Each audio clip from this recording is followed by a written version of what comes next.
안녕하십니까. 전력 강의 10강 복습 마지막입니다. 이제 거의 다 왔는데요. 오늘은 이제 그 뒤에 남아있는 발전 파트하고 단상 3선식 관계, 그리고 이제 유도장애 안 한 파트 있죠. 그 나중에 한다 했었는데 유도장애 안 했었죠. 그 파트를 같이 간단하게 끝내도록 하겠습니다. 자, 단상 3선식 관계에서 우리 결선 조건이죠. 결선 조건은 자, 간단하게 했습니다. 결선 조건은 2차 측에 첫 번째 몇 종 접지? 2종 접지한다. 그리고 중성선에 퓨즈 넣는다, 안 넣는다? 중성선에 퓨즈 넣지 않고 직결시킨다. 그 다음에 동시동작 개폐기를 사용한다 라고 얘기했어요. 그 다음에 단상 3선식의 장점은 전압이 110, 220 두 종의 전압을 얻을 수 있고, 전압이 2배가 되니까 전압강가 작아지고 전력 손실 작아지고, 그죠? 여러모로 효율이 좋다. 그 다음에 이제 전선비가 절약된다. 전선비라든가 절약되고, 그 다음에 일선당 전력은 어떻게 돼요? 일선당 전력량은 전력비라고 할까요? 전력비는 증가한다 라고 돼 있고, 세 번째 단점을 얘기하면, 그쵸? 바로 이제 설비 불평에 의한, 그쵸? 전력 손실이 크다. 그래서 불평형 시 손실이 발생한다. 중성선에 손실이 발생한다. 두 번째, 이게 중요하죠. 중성선이 끊었을 때, 그쵸? 중성선 단선 시 전압이 불평형이 된다. 그쵸? 그래서 이제 그때 걸린 전압은 R1에 플러스 R2의 자기 거 분배가 되고, V2는 R1에 플러스 R2의 자기 거가 된다 그랬죠? 예. 그래서 이 전압 불평형을 막아주기 위해서 뭘 설치한다? 그렇죠. 저압 밸런스를 설치한다라고 했어요. 그래서 저압 밸런스는 단상 몇 선식? 3선식에 필요함으로써 단상 3선식에 쓰는 것으로서 전압 불평형을 막아준다라고 돼 있었어요. 자, 그래서 잘 알아두시고, 자, 이번에 넘어가서 이제 발전 쪽 넘어갑니다. 발전 쪽은 이제 너무 방대하기 때문에 제가 이제 몇 가지만 딱 보겠습니다. 발전 쪽이 워낙 방대하기 때문에, 자, 수력 발전. 수력 발전에서 반드시 알아야 될 게 첫 번째 양수식이죠. 양수식. 양수식은 이제 밤에는 전기를 떨어뜨리고 물을 떨어뜨려서 발전하고, 낮에는 전기 안 쓸 때는 밤에 죄송합니다. 낮에는 전기 첨두부하 걸릴 때, 최대절 걸릴 때 물을 떨어뜨려서 발전하고, 그 물을 버리지 않고 밤에 남는 전력, 잉여 전력이라고 하죠. 잉여 전력. 그래서 잉여 전력은 이제 화력이라든가 원자력이 남죠. 이 남는 전력을 이용해서, 그쵸, 퍼 올리죠, 밤에. 그래서 낮에는 내려서 발전시키고, 그 다음에 저녁에 전기 안 쓸 때 새벽에 다시 퍼 올리죠. 그래서 양수식이다라고 합니다. 어느 부할 때? 첨두부하. 그러니까 첨두부하는 최대 전력이 걸렸을 때라고 얘기했고요.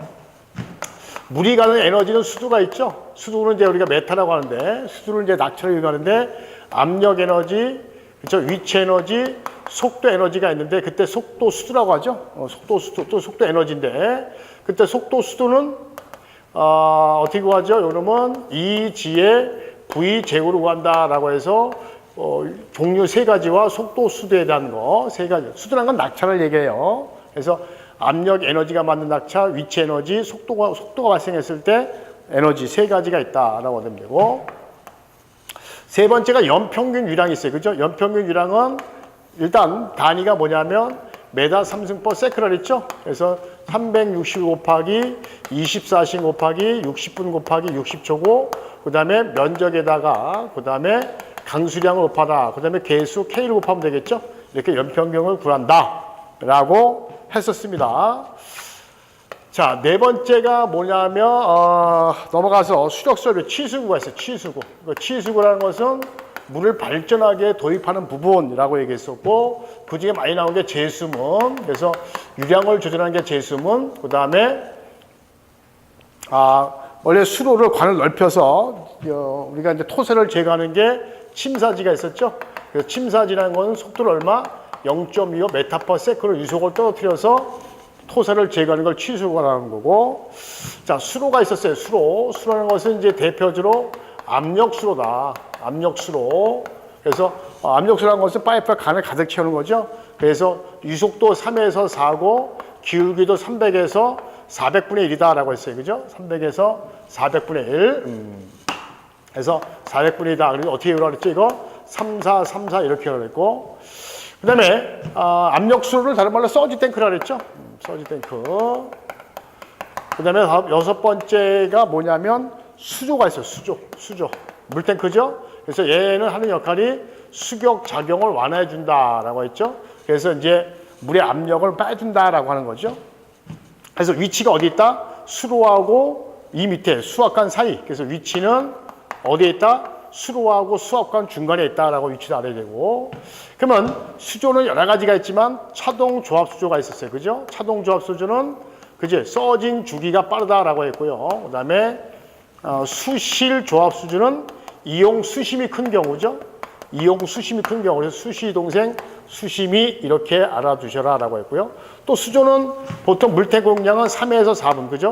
3에서 4분 정도 물을 계속 떨어뜨릴 수 있는 용량을 가지고 있어라. 그 다음에 부수적으로 토사도 제거한다. 이렇게 수조를 얘기했었고요. 넘어가서 이제 뭐가 있냐면 수압관 이런 건 뭐 됐고요. 그 다음에 넘어가서 이제 수차가 있었는데 수차에서 이제 고낙체형이 뭐가 있냐면 펠턴 수차가 있었죠. 펠턴. 그러니까 펠턴은 낙차가 오늘 제가 왜 그럴까요? 펠턴 수차가 있는데 얘가 이제 고낙체형이죠. 낙차를 H라고 한다면 낙차 제일 큰 거고요. 그 다음에 반동 수차는 푸사푸카1.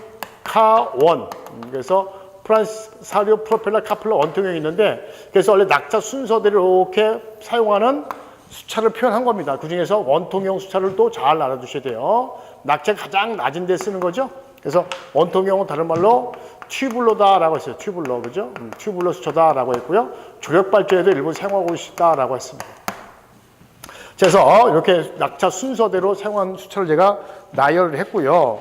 그 다음에 수차의 특성에서 특유 속도가 있어요. 특유 속도는 N에다가 H의 4분의 5승에 P의 2분의 1승이다라고 했고요. 특유 속도는 낙차하고 반비례하죠. 그래서 특유 속도가 크다. 어느 때? 그렇죠. 중부하시. 그죠? 중부하시의 효율이 좋다. 그러니까 특유 속도가 크다는 얘기는 그만큼 출력을 많이 내기 때문에 중부하시의 특유 속도가 커야만이 효율이 나온다. 좋게 나온다. 이런 뜻이고. 그 다음에 낙차 특성의 변화. 먼저 첫 번째 H는 낙차는 첫 번째 속도. 그래서 N1은 N2가 있는데 몇 승에 비례한다? 그쵸? 2분의 1승에 비례한다. 이거 H1이에요. 그 다음에 유량도 유량 Q1 대 Q2도 유량도 낙차 몇 승에 비례한다? 똑같이 2분의 1승. 단지 출력. 그죠? P1 대 P2는 출력은 그 대신 몇 승? 2분의 3승에 비례한다라고 했었어요. 이것도 같이 알아두시면 좋다. 그 다음에 이제 조속기가 있었죠. 조속기가 배울 때 유량을 조절해 주는데 보통 유량에서 무구속, 보통 110%가 됐을 때가 이제 무구속 속도다라고 했죠. 무바가 발생했을 때. 그때 조속기가 잡아주는 거고 그 발전기 출력 P는 9.8 QHN이죠. Q가 뭐냐면 유량 메다 3승/s 세크가 되는 거고 얘가 낙차가 되는 거죠. 그래서 그 다음에 얘가 N 효율이 되는 거죠. 이렇게 구한다라고 했습니다. 그래서 출력권 공식. 이게 바로 이제 우리 수력발전소에서 많이 나오는 거 위주로 제가 정리를 해줬고요. 넘어가서 이제 화력발전입니다.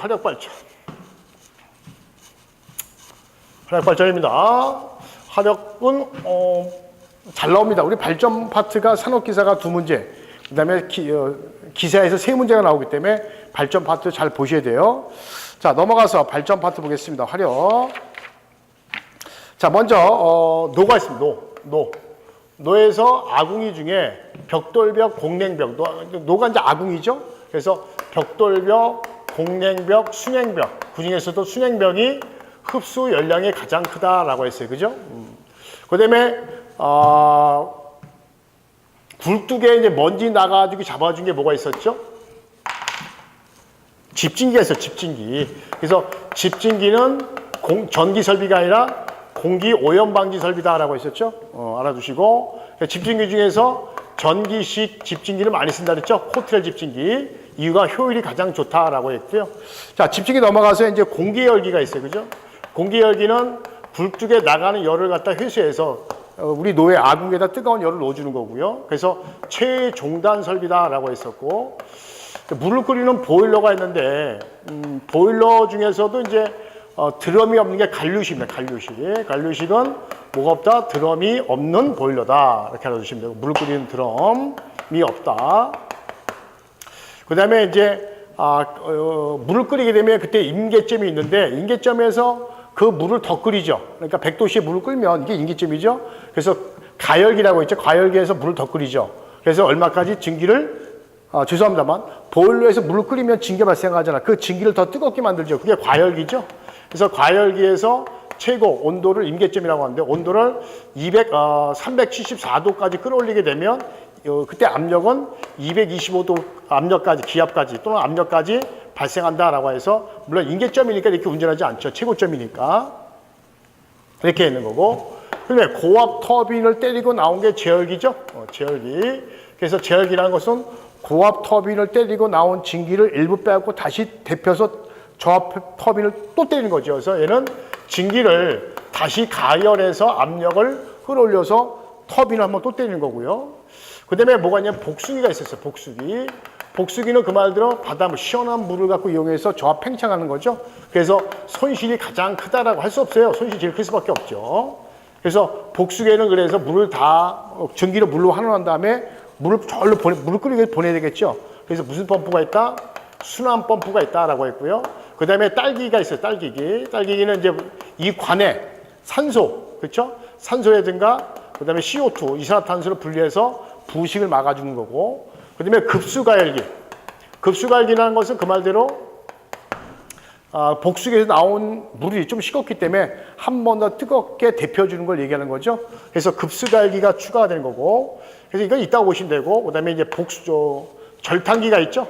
절탕기는 이제 뜨거운 물이 이제 절탕기가 들어오게 되면 절탕기가 그 지하에 깨끗한 급수 펌프를 이용해서 지하에 깨끗한 물을 퍼올려서 이 보일러에 급수 가열계소 물하고 섞어서 하죠. 그렇게 되면 그래서 얘 하는 역할이 뭐다? 보일러 급수를 가열해 주는 거고 연료비를 몇 프로? 최대 11%까지 줄일 수 있다. 이렇게 보시면 되고요. 연료비를 최대 11%. 그 다음에 급수는 보통 몇 프로까지? 50%까지 급수를 갖다가 가열해 준다. 얘 연료비, 얘는 급수. 이 정도 할 수가 있고요. 그 다음에 이제 여기서 기본적인 사이클에서 원래 제열기만 추가하면 얘 무슨 사이클? 제열 사이클을 했고 기본 사이클에서 급수 가열기를 추가하면 재생 사이클이다라고 했었죠. 두 개 다 추가하면 재생 제열 사이클. 그러면 얘도 없고 얘도 없어. 그러면 랭킹 사이클이고 그 랭킹 사이클에다가 기본 사이클에다가 얘 추가하면 제열, 얘 없고 얘 추가하면 재생. 두 개 다 추가하면 재생 제열이다라고 해서 지금 재생 제열을 효율이 가장 높기 때문에 많이 쓰고 있다라고 얘기를 했어요. 그죠? 그다음에 이제 부수적으로 이제 여러 가지가 있는데 그리고 많이 나오는 게 이제 뭐냐 부수적인 거 빼고 이제 효율이라는 거죠. 발전 효율. 그래서 MH에 860W가 있죠. 이 W는 뭐죠? 전력에다 시간을 곱하면 전력량이죠. 그래서 여기서 보면 얘는 석탄의 질량, 얘는 열량. 그죠? 그래서 석탄의 열량이 전체 열량이 전기적 열량을 얼마큼 환원되느냐. 그러니까 전력에다 시간, 원래 이제 1kWh가 860kcal죠. 그렇기 때문에 여기다가 전력에다 시간을 곱하면 이 열량을 알 수가 있다. 이럴 때가 860이라는 얘기죠. 그래서 효율. 그 다음에 수소 냉각 방식을 사용한다 했어요. 화력이나 원자력은. 특히 이제 수소 같은 경우에는 냉각을 잘 시켜주기 때문에 아무래도 건수의 수명이 길어지고 출력이 어떻게 돼요? 증가가 되고. 그죠? 수명이 길어지고 출력이 증가. 당연히 손실은, 여기다 쓸까요? 안 보이겠네요. 손실은 뭐 한다? 감소하고 코로나도 발생하지 않는다. 온도가 떨어지니까 코로나가 발생하지 않는다 그랬죠? 이렇게. 단지에 뭐가 있죠? 그렇죠? 바로 이제 수소는 폭발 우려가 있기 때문에 화재 우려가 있다. 그 다음에 이제 화력 발전소는 이제 많은 냉각수, 복수기 많은 냉각수가 필요하기 때문에 바닷물이 필요하죠. 그래서 이제 바닷가 근처에 설치할 수밖에 없다. 그러니까 바닷가 근처라는 것은 산에 설치하면 안 된다 이런 얘기 되는 거죠. 물이 없다는 얘기죠. 많은 냉각수가 필요하기 때문에 이렇게 돼 있고. 자, 자, 원자력은 제가 이번 시간에 안 했습니다. 이번 시간에 했고 과감하게 넘어갔고요. 원자력 안 했고 이제 마지막으로 어디를 갔냐면은 유도장애. 자, 유도장애에서 첫 번째가 전자 유도장애가 있어. 전자 유도장애는 뭐였죠? 얘는 이제 지락전류, 일명 영상전류가 만들어져서 상호 인덕턴스가 만들어지는 원래 자속이죠. 자속에 의해서 상호 인덕턴스에 만들어지는 것을 전자 유도장애다. 그때 유도 전압은 J 오메가 ML의 3I로 구하면 됩니다. 이게 영상전류고. 그 다음에 이제 두 번째가 지락이 되면 전압이 올라가죠. 또는 이제 연과 불충분하면 전압이 올라가죠. 그걸 갖다 우리는 이제 정전 유도장애다. 그래서 이거를 영상전압에서 만들어진 경우를 얘기한다. 이렇게 되어 있고요. 그때 유도전압은 그때 어떻게 구한다? 그렇죠. CAB 플러스 CB에다가 CAB가 된다 그랬어요. 이렇게 했었고요. 그래서 제가 이거 어떻게 하라 그랬죠? 이렇게 CAB가 위아래 다 있다. 이게 답이라고 얘기를 했어요. 그 다음에 대책은 어떻게 해야 되냐. 그래서 전력선의 대책이 있죠. 전력 대책은 첫 번째 이격거리를 크게 한다. 전력선과 통신 이격거리를 크게 한다. 그 다음에 이제 연가 설비를 해야 된다. 그 다음에 지중전선로. 그 다음에 차폐선을 하게 되면 30에서 최대 얼마? 50%까지 절감이 가능하다라고 했었어요. 그죠? 그 다음에 이제 중성점의 저항값을 가능한 크게 한다. 그게 이제 소우 리액터가 되는 거죠. 또 임피던스, 중성점의 저항이라고 되고요. 또 임피던스랑 상관없습니다. 중성점의 임피던스 가능한 크게 하면 좋다. 이렇게 하면 되고요. 그 다음에 이제 고속 차단한다. 이 정도가 있었고요. 그 다음에 두 번째가 우리 통신선의 대책이 뭐냐. 통신선. 첫 번째 연피 케이블을 사용한다. 그죠? 연피 케이블을 사용한다. 두 번째 뭐냐면 케이블을 한다. 케이블을 한다. 그 다음에 세 번째 절연 변압기를 사용한다. 그만큼 이제 분할 케이블 우리가 분할 처리한다는 얘기죠. 그래서 이제 절연 변압기 이용해서 절연 변압기 비접지 변압기죠. 그래서 또 우리 통신선 쪽을 군데 나눠서 사고가 발생할 때 유도 전압이 넘어오지 않게 불을 배치한다. 그래서 절연 변압기 사용한다 그 얘기고요. 네 번째가 이제 수직 교체한다 이렇게 했었죠. 수직 교체한다. 그 다음에 다섯 번째 특성이 우수한 피레기를 설치한다 이렇게 배웠어요.